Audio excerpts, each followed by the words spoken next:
Hip Hop Humboldt.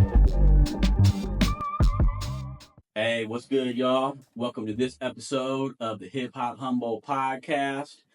In the studio today, I got the one and only ThatFoolAl. What's the up, one, fam? not the two. Yeah, that's right. You know? What's good? Thank you for having me. Oh man, I really appreciate you giving me your time for the podcast, and moreover, what you've been doing out here for the community, man. You know what I'm saying? I got not even just questions, just things to talk about that you've been doing, man, because I got respect for it. Whether it's the art that you be making and I don't even know if it's a nonprofit, but the art Heartworkers Union. Yeah, man. Yeah, so right now I'm working with Eureka City Schools. So I'm over here, working with some elementary schools over here and trying to, get in where I fit in and, be a asset to the community, be a resource. And it was a long time coming, a few years in the making, me coming up here from San Jose. And I've been up here for a few months now, and you guys have embraced me and accepted me with open arms. So it feels good, to be accepted and to be welcomed and to be given the platform, So, I mean, before anything, I would like to say, respect to all the OGs and all the, generations of hip hop, humble of artists, up here that have come before me, because I know there's a lot of cats too that you haven't even gotten a chance to interview or work with yet.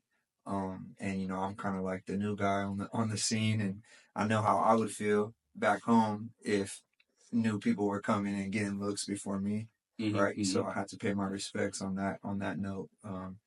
And yeah, just up here, it seems like, you guys are full of love, and there hasn't been a lot of, gatekeeping or hating or anything like that. So, I mean, not that I know of, not that I hear, and not that I would care, but it just feels good to, be accepted. So yeah, it's a good community up here. No, thank you, bro. Yeah. Like, it's the type of thing where, like you said, that's why I tried to do a bunch of OGs when I started the podcast. Yeah. Because that's the important thing, right? Like, you got to make sure you embrace the foundation. Right. You know what I mean? And so, but you're right, though, man. Like, it's very important to make sure that we give respect to the people that have been doing it for years and years. Yeah. Because I've been doing this for 3 years, but Humboldt County Hip Hop has been going for 30 plus. Mm-hmm. You know what I'm saying? Yeah, and thanks to your podcast, I was able to learn a lot about the history, and I really enjoyed the episode with One Ton.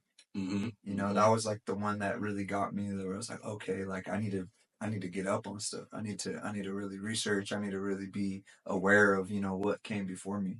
Mm-hmm. So I reached out to bro and hit him up and was able to meet him and like the LCA crew, Mental Case and those guys, DJ Goldilocks, he's been looking out for me, and some of the artists out here, Cali Los and Raw, and Albert and Height, and all the folks that we've been rocking with this last few months, so yeah, nah, for real, fam. I know everybody's had positive things to say about you, so I, like I said when we were talking about it on the phone, I just kind of moved the timeline forward. Mm-hmm. So you said earlier that you're from San Jose. Yeah. Can I ask you, is that where you started your music aspirations? That's where I started breathing. That's where I started everything, right there on the west side, Valley Med. That's where I first popped out. Okay. Yeah.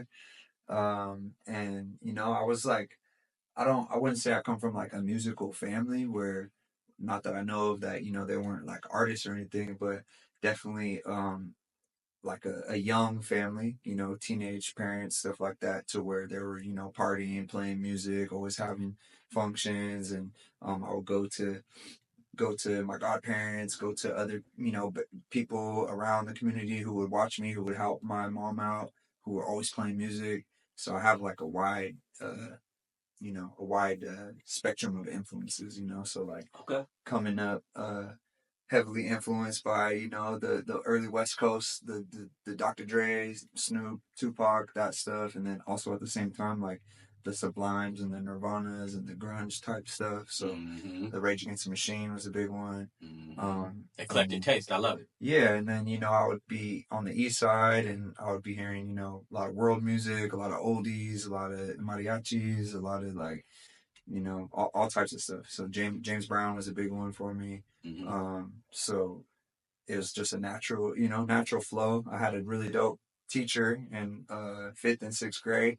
Shout out Miss Thiessen, who told me that I could write, who told me that I could be published, who told me that, she liked my poetry, things like that. And we had like a poetry lesson in 5th grade, and like pretty much that kicked it off. And then at that time, it was like, who was, that was like the Ludacris, Nelly Early kind of 2000s. era. Okay. Yeah, like that era. And then I think around that time, shortly after 8 Mile came out, the Eminem movie, right? Right. And then so everybody was the ciphers, the rap, the underground stuff was like popular, becoming popular. Mm-hmm. And so I was like the dude who would like make my friends write. Like we would like I'll be like, hey, we're gonna write raps. Like let's I would write a little rap, like we would write diss tracks about like the girls in our class or like whatever, things about the teacher, just writing stuff. And see, we all need people like that, man. yeah, When you said that I was like the organizer even back then, just naturally like, hey bro, like giving the homie a pen and a paper, and like that's why we need homies like Case and like what Cali Los Mikio just did with that Bars of Humboldt. Homies that are like pushing people to just do what they should be doing, which is getting your talent, you're getting your creativity out there. Yeah, so I created a little crew with like, my best friends and stuff, and we were all like athletes, playing baseball and football, basketball and stuff together. And then the rap stuff started kicking off, and then that was like middle school. I wasn't really rapping like out for people. It was more kind of just like, journaling and stuff. And then I just remember like a big memory was going to like the local high school football games, like Friday Night Lights, and like under the bleachers or like to the side of the field at halftime or whatever. You see a crowd of people, and it'd be like, oh, there's a fight or something, you kind of sneak your way up to the front as a little kid, as a, middle schooler. And it wasn't a fight. It would be full freestyle, and it'd be like somebody beatboxing and them freestyling, cracking jokes about each, roasting each other, kind of battling. And then at times that was like more entertaining than the sport, than the football for me, which is big because I was huge on, football. I would say it's like really my first love. And, I played quarterback and all that stuff growing up. Yeah. Okay. Yeah. But, once I got to high school, I think hit an early growth spurt and then stopped growing. So once I got to high school, they you can't play quarterback if you can't see over the lineman, right? So then I started playing other positions, and yeah, it goes on and on from there. Like the thing that really brought the music back to me was a football injury.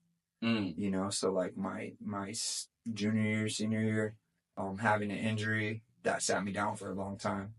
That unfortunately, introduced me to like painkillers, stuff like that, substance. Then I was kind of like having my first little experience with like substances and substance abuse, and then hip hop kind of fit in right there too. And I had other homies who were rapping and things like that. So one of my best friends he started emceeing with a live band. It's like they were young. They were doing like battle of the bands at like middle school and high school. Okay. And that was like my best friend, and they're doing like Rage covers and dope. Dead Prez. I always remember like the hip hop song, like So that was like, oh, bro, if they're doing it, like I could do it. I want to jump in too, And then how were you right then? About 13, 14? Yeah, like all around that time. Yeah, like 7th through like 9th, 10th grade, like all in that time, coming of age years, running around chasing girls, all that.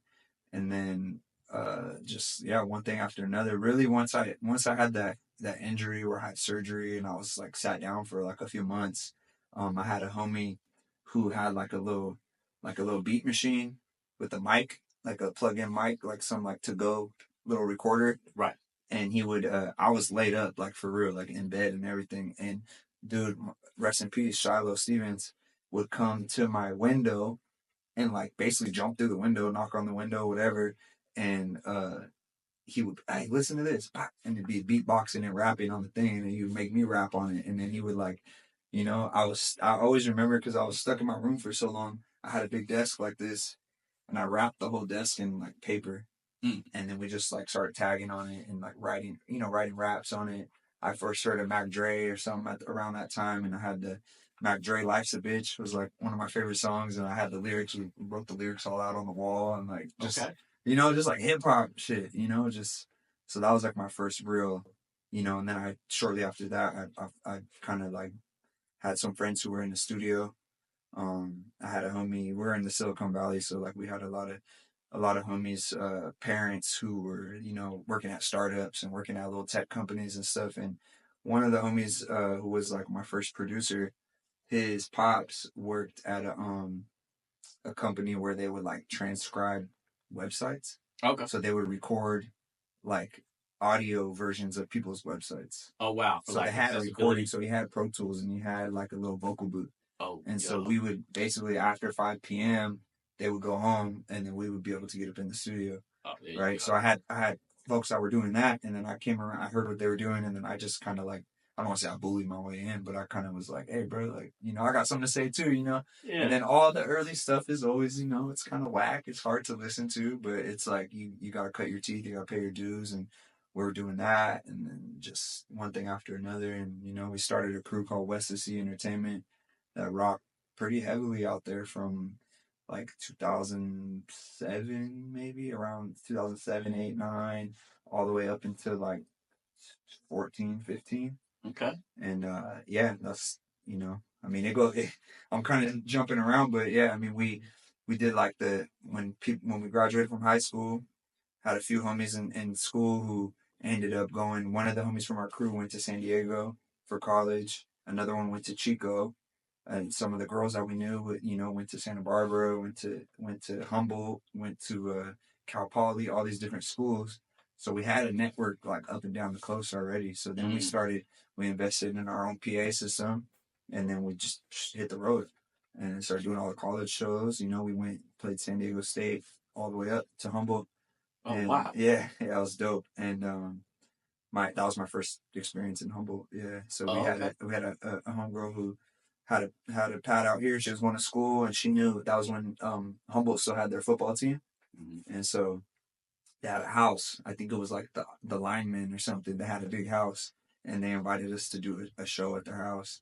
Mm-hmm. And we came, we pulled up, we did it. It was like a weekend tour or whatever. We were like, I want to say maybe in like Sac and Chico, and then we drove from Chico to here to Humboldt, and we pulled up. They greeted us with the the big baggie and all that, and then we had a stage with us in the truck. We brought the stage out and the PA system and everything. Y'all had the whole setup. Yeah, we had the other homie, Daddy Fat Sacks, we called him. We had he drove us from spot to spot and his dad's truck, and we had the stage in the back. We unloaded, and when we were doing sound check at the football house, the I don't know if it was campus police or what, but some PD around probably Arcata or whatever pulled up, and they shut it down before we even got to perform. So they used to love doing that, man. We actually never even performed up here. It ended up being just a fat party, and then we just like homegirl took it. We walked around. I don't even know where we were at. We walked through. It was hella dark. I just remember it being hella dark.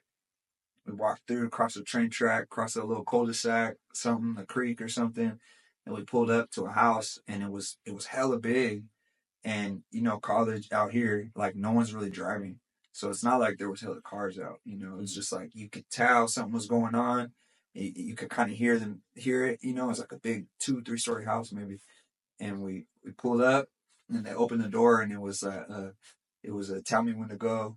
I always remember it was a "Tell Me When to Go" remix, but they had that song on repeat. And the whole place was jumping. It was like you could walk in and you can see up to like the next level. It was like big ass house. Oh wow. Yeah, and it was like in the days where I don't know, you just tear up the house, bro. We started tagging on the walls in the kitchen and filling up the fridge, eating all the food, doing all the stupid, knucklehead stuff. Hey. But that was my first Humboldt experience. Yeah. That's crazy. Yeah. Man, and that's so cool though, man, because you grew up in the Bay, and then to see that, definitely came up to here and Humboldt, you know what I mean? I mean, the, hyphy went, countrywide, but... Yeah, I was in high school for the hyphy movement, so it was popping, yeah. Mm-hmm. And it was a trip, because it's like, we had, at first it was like, for whatever reason, Tech 9 was always big in the Bay, and kind of like associated with the hyphy movement at first. was like Tech Nine and Andre Nicotina. And then I remember where I was at in the car with the homie when Chewy Gomez got on the radio saying that Mac Dre died. And it was Mac Dre who he wasn't even really on the radio yet. It was like STUPID. I think that, or Feeling Myself. One of those songs was like barely just getting going, and he you know, he was killed, and they said it on the radio, and then that was like the hyphy movement just like started, like exploded, you know, from that moment on. And so it was like the Nicotina, Nicotina, like Mac Mall, This Is My Opinion, like those kind of songs, like underground bass shit. And then came the Mac Dre, and E40 was always, you know, doing his thing. But on the side, or like under that or whatever, separate from that, was like the Hieroglyphics, Living Legends, Black Alicious, those crews, you know? And so I was heavily influenced by like all that at the same time. And then my homies were showing me like Talib Kweli and you know, Black Star and, you know, whatever, all that stuff too. So yeah, all of that together kind of created my like ThatFoolAl. You know, I definitely gotta you know, pay respects to Mac Dre, because like I definitely learned how to have fun, you know, through that, and how to like bring comedy into my raps, and how to bring like, you know, silliness, wordplay, lightheartedness, able to crack through. You know, sometimes you give a heavy message and then you like do the comedic relief with it, you know. So that comes from Mac Dre for sure. Like ThatFoolAl, like definitely is a Mac Dre baby for sure. That's what's up, man. That's so cool to hear another cat, you know, because the homie Rock comes from San Jose. You know what I mean? You know, you guys were subjected to the culture like firsthand. Yeah, man. I was, you know, we were wearing fucking long ass tall tees and jabots and airbrush Air Forces, and I show up to school 7 o'clock in the morning with the headband on and and stunning shades and all this stupid shit, fake ass chain. Yeah, you know, it's embarrassing. It's funny looking back on it now, but because we really, to be honest, San Jose is like a big ass suburb, you know, and a lot of people at that time, especially, don't even really consider San Jose the Bay. You know, if you ask somebody in Richmond or Vallejo or Oakland, San Francisco or Hayward, like San Jose isn't going to come up as like a Bay Area city. It is, you know, and we definitely contributed to the culture and to the, you know, to the low riding and the I want to say side shows. There were side shows in San Jose. There still is, but you know, that was like an East Bay thing. But yeah, like the car culture, the slaps, the definitely Tracks a Million, Southside San Jose legend, who produced most of the hyphy movement beats, you know, him and EAC and Rick Rock and you know, a lot of cats I'm missing right now. But yeah, so Tracks a Million for us is like, you know, he's definitely a legend and somebody who I got to work with. And I didn't do any tracks with him, but we did shows together, and I booked him, and he would help host and DJ things for us. And oh wow, yeah, he was always an advocate for the youth. We worked at a lot of, you know, community center gigs, Seven Trees Community Center, right in his hood where he's from. And one of my boys, Ziggy, if you guys, you know, aren't familiar with the West Sea Entertainment movement, some of our stuff's still online, but Ziggy was like kind of the dude in our crew that got the most shine, got the most spotlight, who was super talented, and he ended up doing an album with Tracks, and he's got songs with E40 and Too Short and Mozzie and everybody. So yeah, shout out Zig. And yeah, man, it's been a cool little ride through that time into the you know, mid whatever after 2012, 15, 18, those kind of years. Definitely that stuff slowed down, and then I became like, you know, really I took a step back from the music for a little while. Once the crew kind of uh uh you know, dismantled a little bit, people went their own ways, and you know, cats had different agendas or different just lifestyles. Really, I was kind of like the dude in the crew who was like, half our crew was like really street oriented, and half the crew was more like on the conscious kind of backpack type shit. And so I was kind of in the middle, definitely leaning towards the backpack, lyrical, conscious, whatever you want to call it. And then yeah, you know, had tragedies around me, had homies pass away and things that like really made me step back. And when I ended up coming out. I had my first solo album was called Full Blown. It's I think I took it off streaming. I think it's on Bandcamp still. Once I started working with the youth years later, I kind of went back and started taking things off the things that I didn't feel like I wanted to promote or portray myself as. So Yeah. the Full Blown album is still out there somewhere, and it's dope. It's got some cool stuff on there. I'm proud of it now looking back.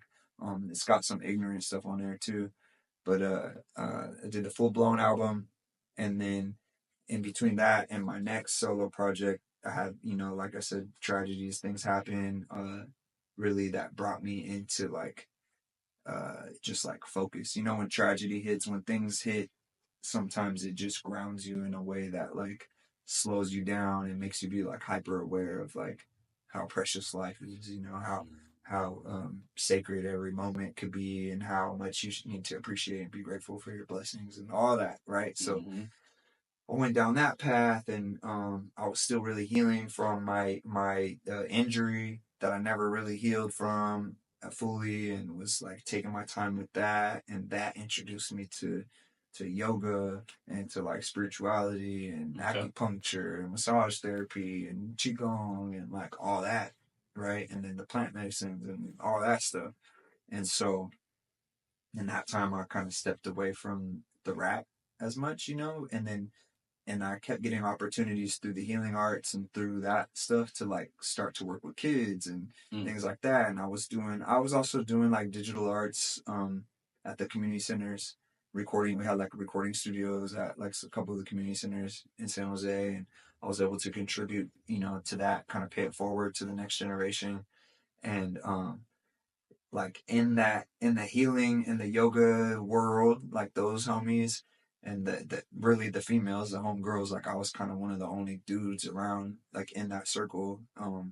I was like the rapper guy, I was like the hip hop guy. Like they would look at me or ask me those kind of questions, have those conversations with me about the street shit. But then in the hip hop world or in the rap world, I was like the yogi, like healer, spiritual guy, or whatever, however they wanted to label it. So I was always felt like I was in between these kind of two worlds. And then eventually, then I came with the next album. It's called Moment of Silence, which is still up. And that was like my introduction to like how I felt, like how I really wanted to start, portraying myself, or start to have certain different type of content, different type of subject matter, and like more spiritual kind of unpacking like the whys and the whats and the what ifs and all the questions, just being somebody who is inquisitive, like asking questions and trying to break shit down and break it apart and rebuild it. Yeah. So I like to, like, the metaphysical kind of get down. You're in a good place for it now too, man, in Humboldt County. Yeah, so that's what I was always told, is that up here would be a cool opportunity for me. And then I really started just through the youth work and through the yogi like healing stuff. I was like booking.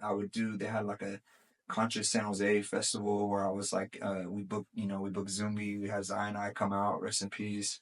Had some like dudes from Tajay and the different cats from Hieroglyphic like kind of come out and cross over in those kind of worlds, like the conscious stuff with the street stuff, whatever, bringing, street poetry, hip hop. And then I got some opportunities to start hosting open mics. So I host, that's actually how I met Ra.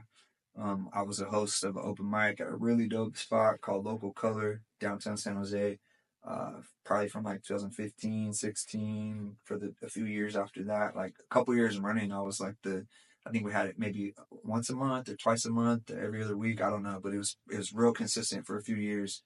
At a really dope artist, like art studio, basically, hella big. It used to be a Ross department store. Like Ross, like, right? Yeah, sure. Yeah. It was a big ass place. I think it was like 20 something square feet. I don't know. It was hella big, but they gutted it, and this nonprofit called Local Color turned it into a arts haven, art studio, basically. Dope. And so people could rent out like all different, little studios inside there. And then in the middle, put hella couches and chairs and created like set design. So there was like, you know, different artists, painters, different crafts people who can like created a dope little set, and it would change. They would rotate it all the time, and like kind of like the Playhouse, get down Arcata Playhouse, like how they have the different, you know, theater type stuff. So we were doing all kinds of stuff like that in that space. That's and we crazy. created an open mic, and that's how I was able to really start like picking up on the next generation of like all the musicians. So I'm like, okay, this dude is a dope bass player. You know, shout out, yes, my boy Christian. Right, he's a dope bass player. So and so is a dope drummer. So and so is a dope singer. Okay, now I have this huge network of all these musicians. So now, as I'm coming out to like rebrand or reestablish myself as a rapper, now I'm gonna do it in a way where I have access to all these musicians, and we're gonna do this live, right? And then that created we ended up, a band we had for a few years running was called Al and Friends. So it was kind of like, you know, we have a song called I Am. There's a music video, and it's all out there. It's called I Am by Al and Friends. We did that like right up until like the pandemic hit, basically, and we were doing shows. We got on the road a little bit with the band. I had at one point we had like 6-piece band, the DJ and horn players and 2 guitarists and a piano and like a whole get down. It was sick. Oh heck yeah! And it was mostly live, you know. So we only published that one track. We recorded a few like demos and stuff, but yeah, we only published that one track, and that one that still kind of like bugs me a little bit. I got like a little anxiety or a little like regret around that, because I know that had hella potential, you know. Those dudes are, and once the pandemic hit, you know, cats moved, and you know, things happen, differences and whatever, you know, people growing up, growing apart, and I'm still working with some of those cats. Yeah, you know, shout out my boy John Fan and Marcus Rodriguez, you know, dope musicians that are helping me with music and visuals and all that kind of stuff, you know, to this day. And then after that, I had a different carnation of a band that it was just, you know, the Heartworkers or whatever, ThatFoolAl and the Heartworkers. You know, I had my boy Lakshman Drevis, who I started the nonprofit with, is a cajon player. So he would sit on like 2 cajones and play the drums, you know. And the homie Upswell would play an upright bass and keys, and would like loop them together. So it was just a trio. It was just them 2 and me. Oh, and then we ended up bringing in more pieces as we were going. But so each version of the live set kind of would go for like a couple years. And then, you know, and then it would evolve. But it's hard, you know, as you grow up, it's hard to keep a band together, especially in the Bay Area where things are so expensive. You know, it's like you got to work, you know, a couple jobs, you got bills, you got your mental health you got to stay on top of, you got family, you got relationships, you got your own goals outside of music. So it's real hard to keep everybody together like that. So if I had it my way, you know, yeah, I would be definitely doing the live thing all the time, you know. There's something to it, you know. Yeah, I take pride in that, you know. Like all my live shows are like my live shows are to me better and more important and more just have more energy and better representation of who I am as an artist live on stage, as opposed to like in the booth, you know. And so I try to make sure every time I get on a stage in front of a crowd, it's a different set every time. Even if it's the same music, it's in a different order, or it's a different version of the song, or we're doing a remix or something, you know. It's got to be fresh every time, because I grew up going to hella shows, you know. Like I went to all the Rock the Bells shows. I went to the Pay Dues. There's a venue in Santa Cruz called the Catalyst. You know, I'll go there. We would go there after school on Fridays, damn near every week, you know, every week, see dope ass hip hop shows. So like I've seen what I would think is like some of the best, you know. Like I would say like a Brother Ali, for example, right? Brother Ali to me is one of the dopest live performers. Who else? You know, all of Hyro, you know, Zionai, of course. Who else? I mean, we saw a lot of shows there, but I learned a lot from those guys. Like anytime Atmosphere, Brother Ali, those kind of guys would come to town, we were front row, you know, and like really soaking it up. And then we ended up being able to open up for all those guys and do all that. So Heck yeah. Yeah. Were you up here last year when Brother Ali came up here? Nah. Okay. But I would love to. Brother Ali's the shit, man. Mhm. He's one of the goats for me, for real. Yeah, he's got something real special about him. His You know live set. I mean, I would say him. Who's the best live performers I've seen? Brother Ali. Common is dope live. Oh, you saw Common live? Yeah. Oh Yeah. man. He headlined like on one of the nights at the San Jose Jazz Fest a few years ago, and it was crazy. Dope. Yeah, him.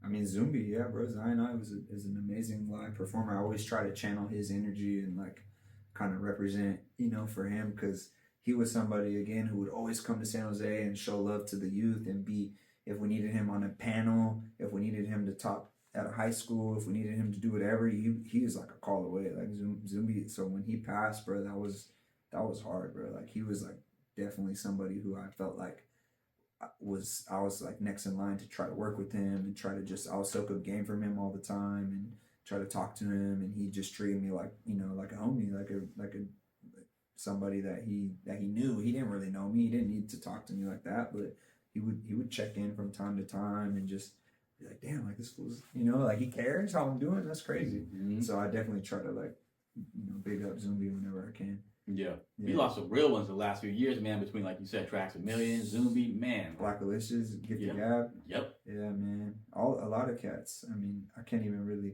even want to mention them all because I know I'm going to forget people, but yeah, man, there's been a lot of losses in hip hop, DMX, yeah, a lot, man. Rest in peace for sure to the hip hop forefathers, hip hop heroes. Mm-hmm. Yeah. We wouldn't be here without them. Yeah. So man, that's a lot. You told me to. No, I love it. Lay it out for you. No, so yeah, I love it, fam. I think that you got a lot of experience from different, like you said, multiple collectives, even just in that explanation. Yeah, you know what I mean? Yeah. And that's one of the really cool things too that exists up here in Humboldt County too, where there's a lot of people that are cool with each other that do work together. Mm-hmm. You know what I mean? Like even just like people whether we're talking about like the homie Case. Mm-hmm. Or, you know what I mean? There's like, videographers, there's people that are, graph artists and everything like that. Mm-hmm. It's a community up here and everything like that. And that's what's one of the most important things with hip hop is, in there, with hip hop, there's the whole competitive aspect, right? Yeah. But man, like real hip hop is just about the community. Yeah. That's how it started. Yeah. Mm-hmm. Yeah.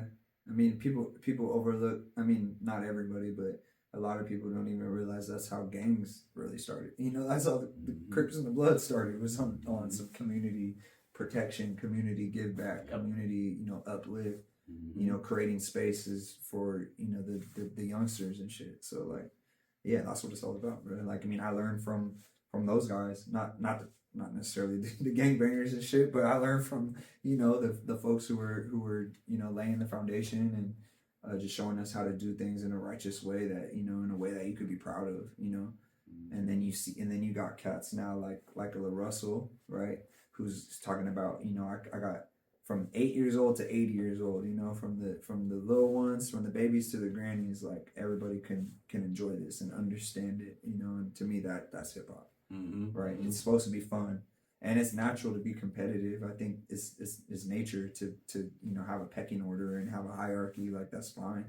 That's cool. I embrace that, so. Yeah. That's why I love, too, seeing La Russell come up, you know what I mean? Because he's just embracing those fundamentals, you know what I mean? Yeah. Keeping it with the community the entire time, you know?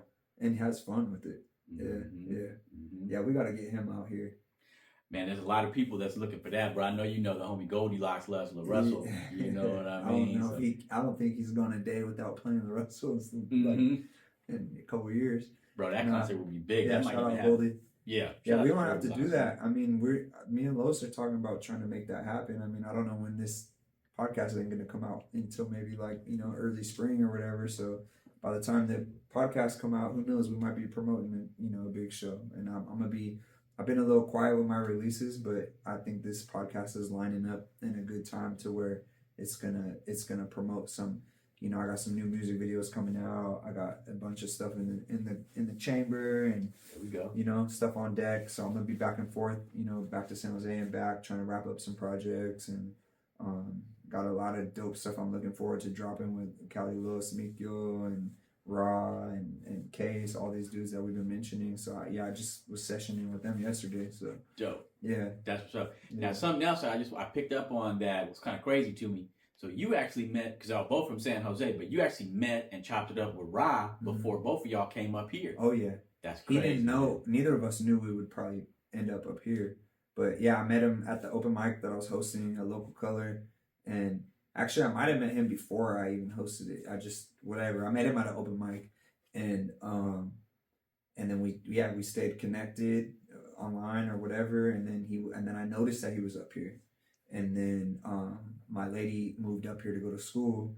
And so anytime I would come up to visit her, I would hit him, hey, what's up? What's going on? And then, bless Raw, he hooked me up with shows and gigs and open mic opportunities and things. So for a couple of years as I was coming up here, I had an outlet, I had a platform to share, and to rap. And so I started kind of like getting out there like that and meeting people in Humboldt that way.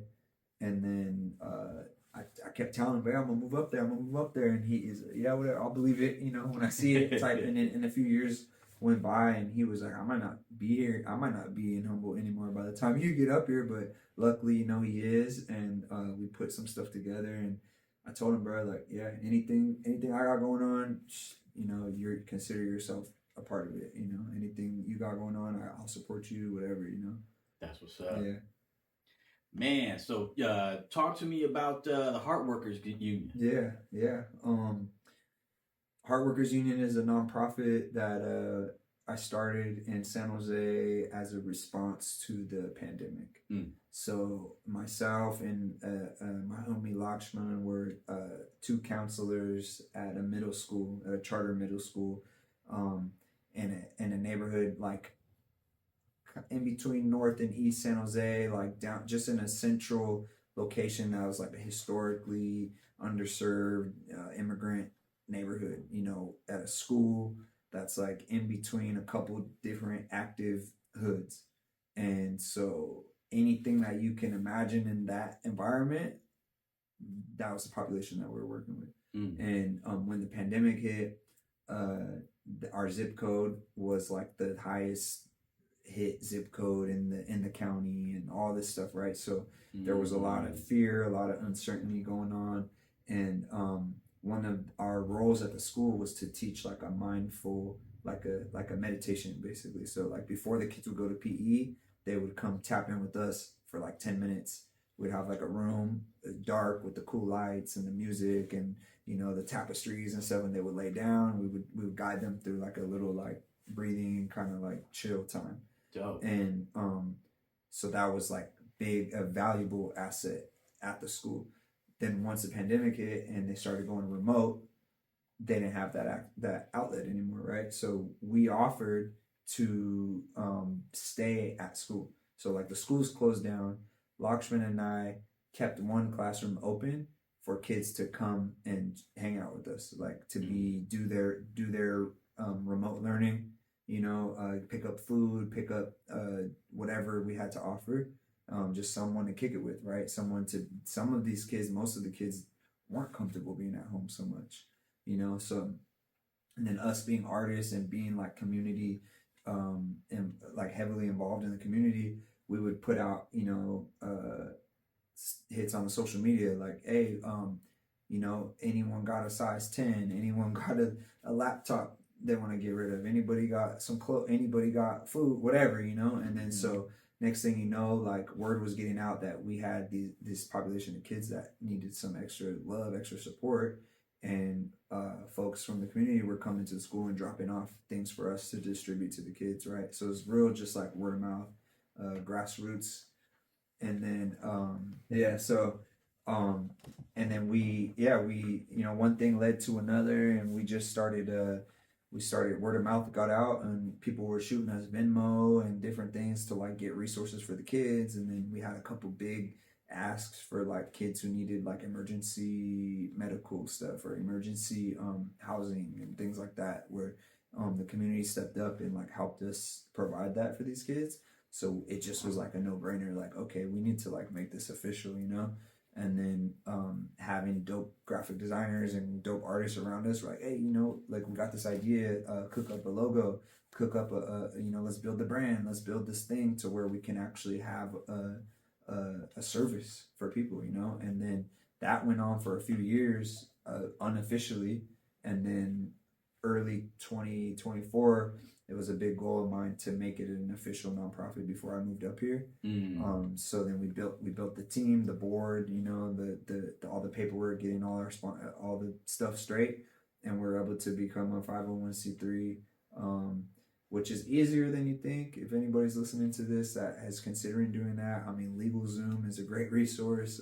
If you have somebody to help walk you through it, even better. But yeah, definitely like don't sleep on that. Like, so we're a pretty fresh nonprofit, working on our first year of like being official, having official, like having taxes and the paperwork and all that to go with it. But basically, yeah, the Heartworkers Union, we offer resources for youth, basically 18 and under. I mean, we rock with kids that are over 18 as well, but we have a monthly scholarship program that is available for 18 and under.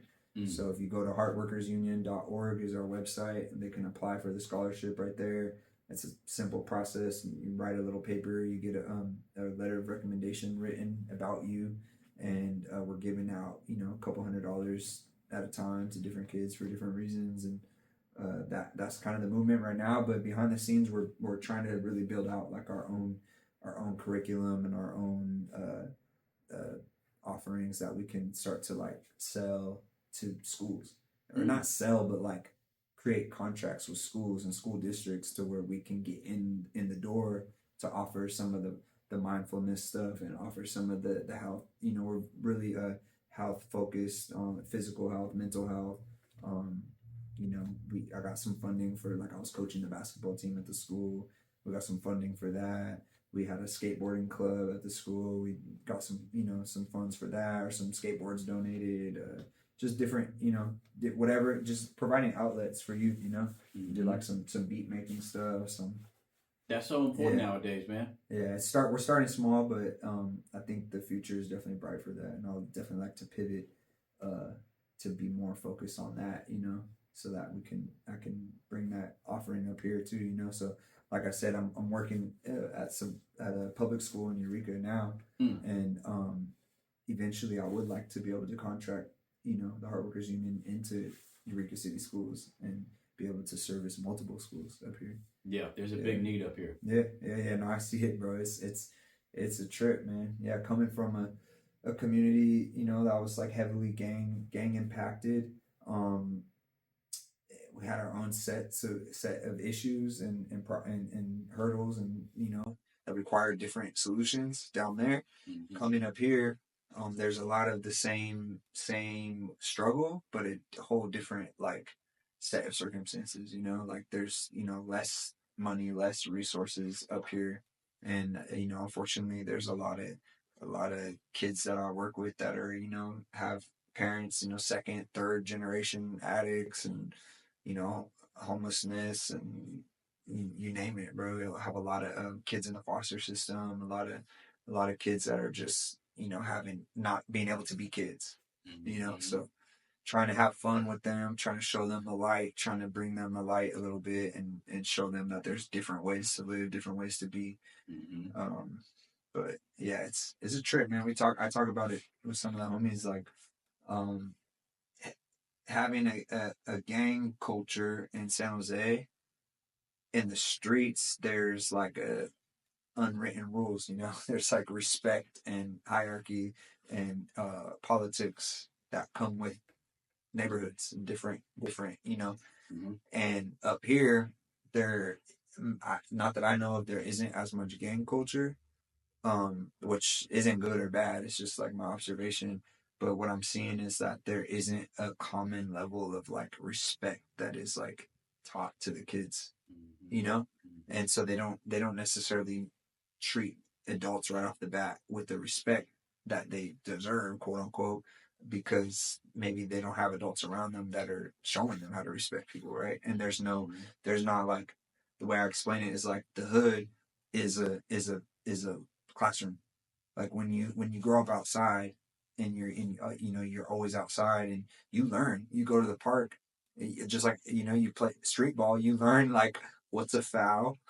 You learn not to call a soft foul, right? You got to deal with it. You got to play on, right? But up here, if there's no one outside playing, if there's nobody in the streets, you kind of lack that learning environment, right? So then they meet somebody like me at school, and they're just 8 o'clock in the morning wanting to grill me and cuss me out and I'm like, whoa, you're like 8 years old. Why are you talking to me like that? Like that's crazy, right? And Yeah. so I like to be fun. I like to be cool with the kids, but I'm always gonna match energy.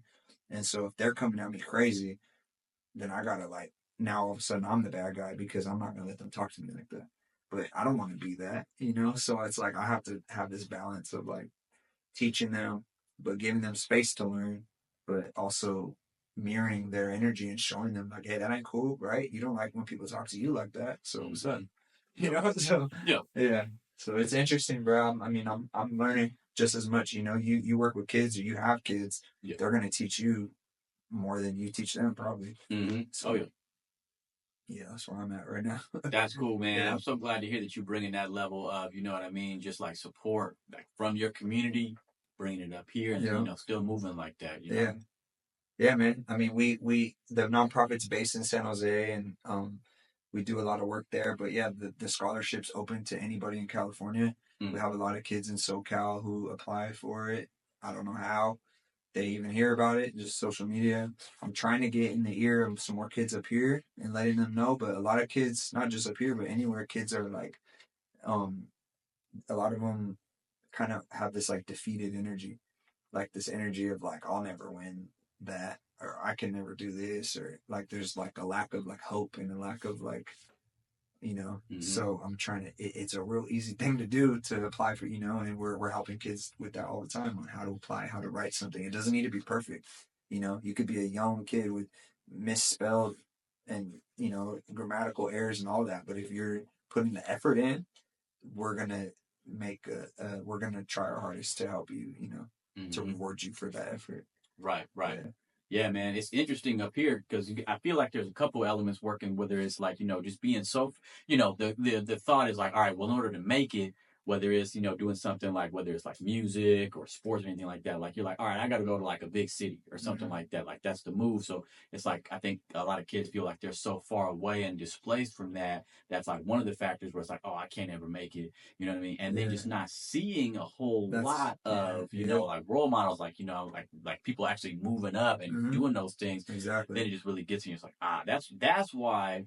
Shout out to the homie Corey and the people that ran the Mars Project. See, that was one of those projects up here where it was like bringing the youth in to learn. I'm not too familiar, but somebody did mention that to me when I first moved up here. But yeah, I mean, there's definitely nonprofits and folks up here who are doing great things. It's like there's kind of like different.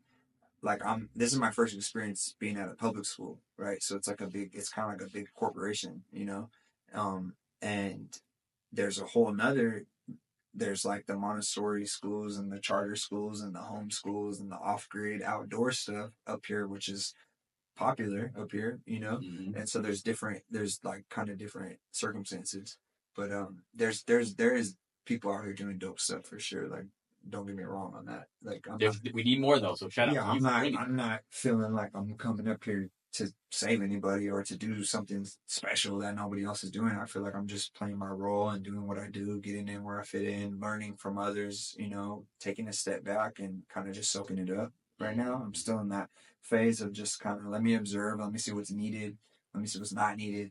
Let me. That's what working with you, playing the Nicotina show right at the ATL. That was my first time at that venue, right? So meeting those promoters, meeting the security guard, meeting the bartender, meeting all those people, the DJs, and kind of not forcing my hand, not asking for much, not but just observing and seeing how people work, right? Seeing how you work, seeing how the promoters work. Okay, you're not gonna pay me, okay, I got it. It's cool. Like, I'll do this one for free. Like let me see how you work without me pushing it, so that I know who I'm dealing with, right? Right. Before I just come and try to like tell you how to work. let me see how you guys are already doing it, and then we can pivot from there. Right. So yeah. No, that's what's up, fam. So now tell me a little bit about, the studio. You said you got a studio role and you're working on it? Just a little home studio.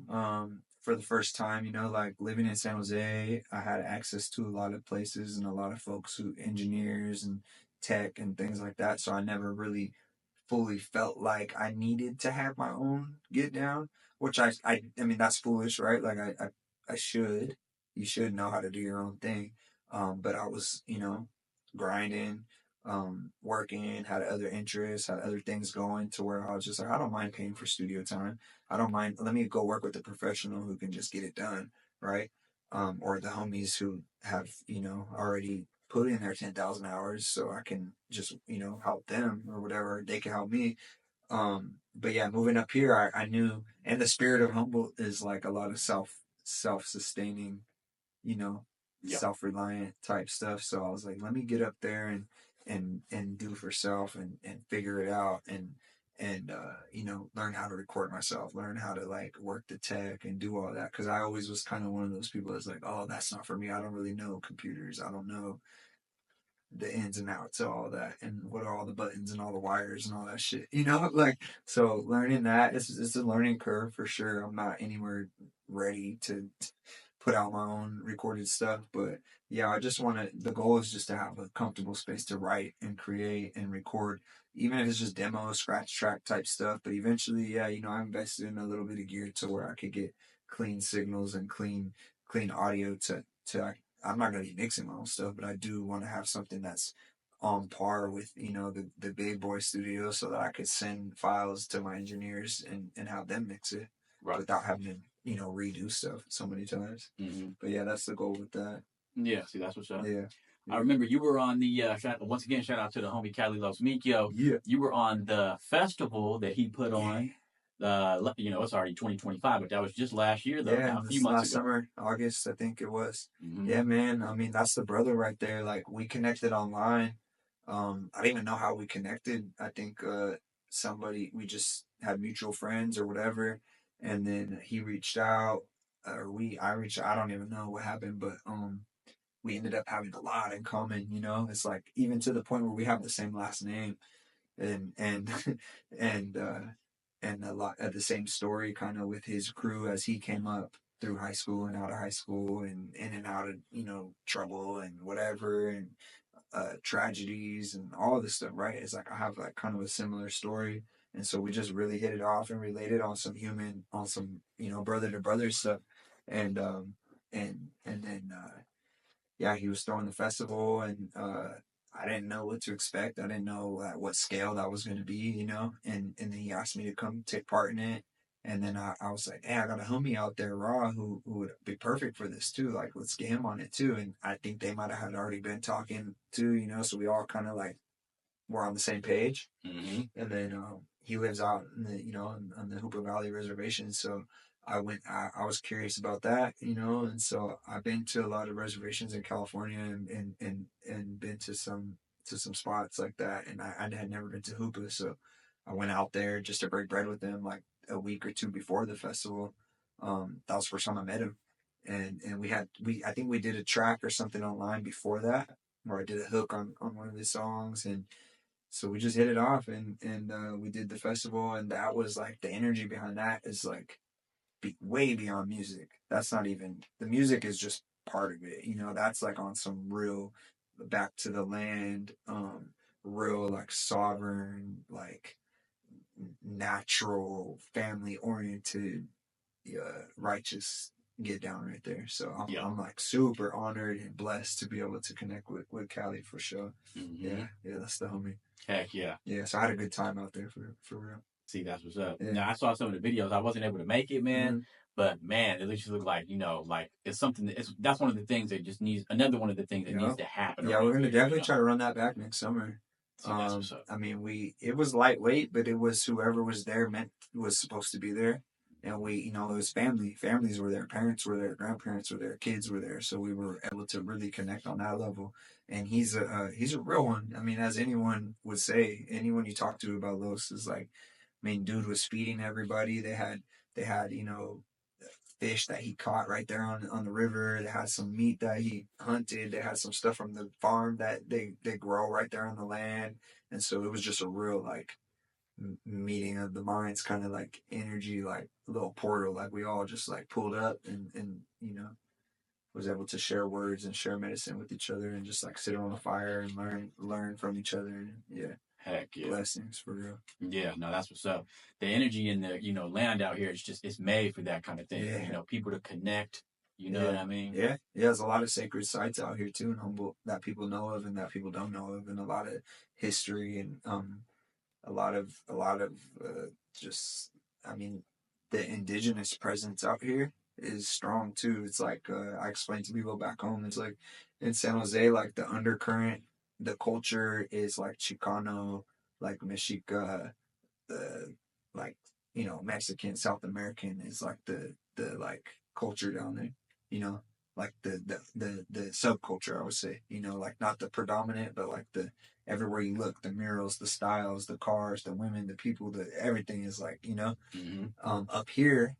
The same could be said for, instead of like the Chicano stuff, it's more like indigenous, like the murals on the walls, the jewelry, the people, the stories, the the activists, the movements, all that stuff. So definitely paying respect to like, the First Nations people that were here, long before it was called Humboldt, long before colonization. Like this place is one of the last frontiers, you could say, one of the last colonized places on Turtle Island, and like Hoopa Valley, where Los lives, is one of the only people who were never moved off their land.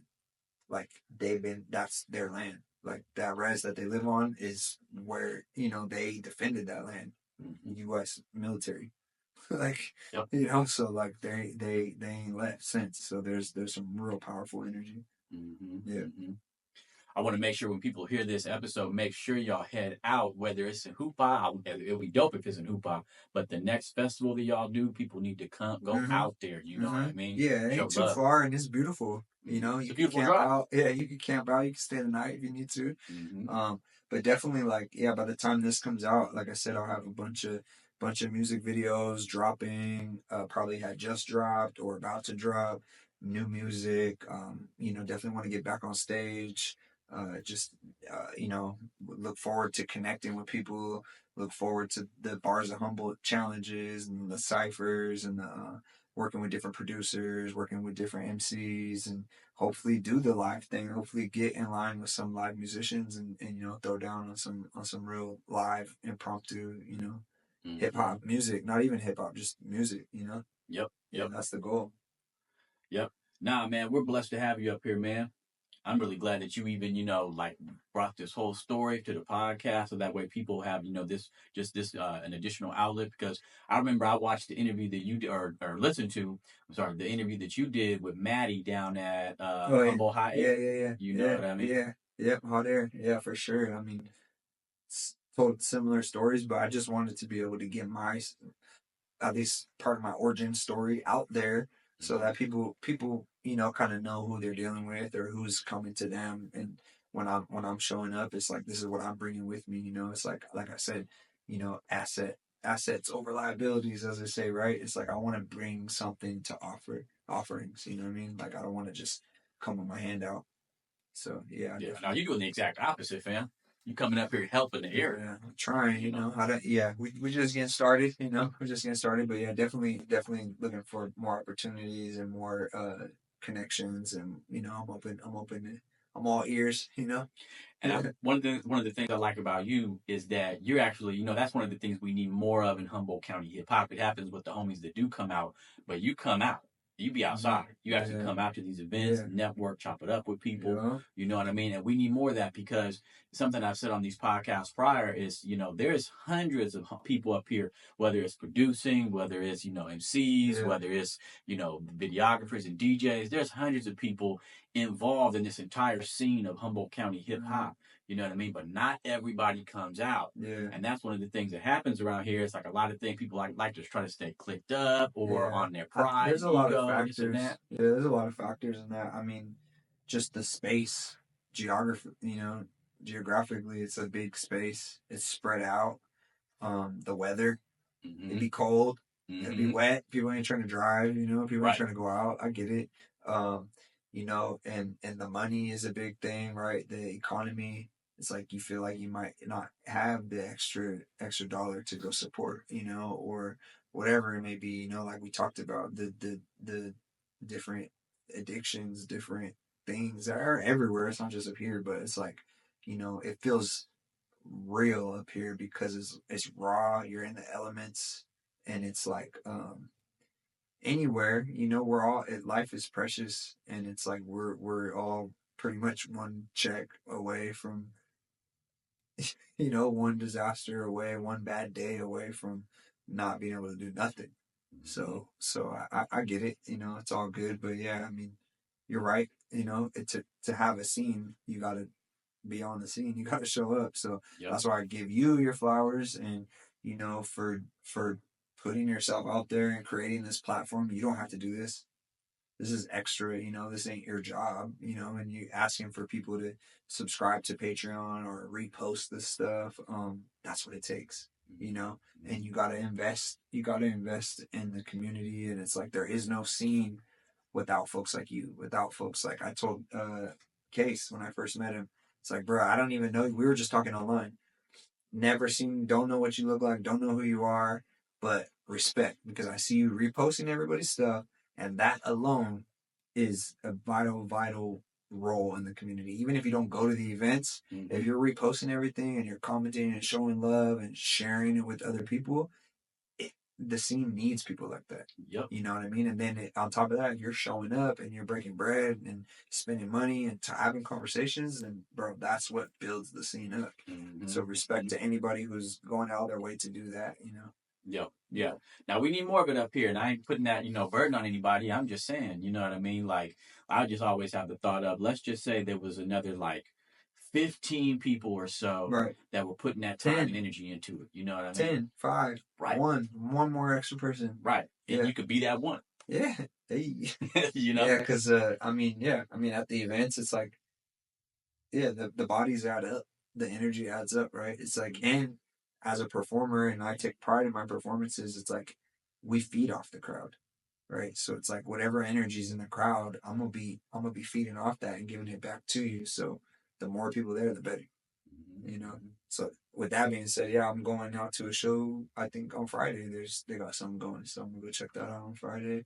Dope. I'm not even gonna say who or what because I don't want to misspeak, but there is some show that they're promoting that the homies are promoting that I'm gonna be at on Friday. I don't even know where it's at. I gotta check the flyer, but yeah.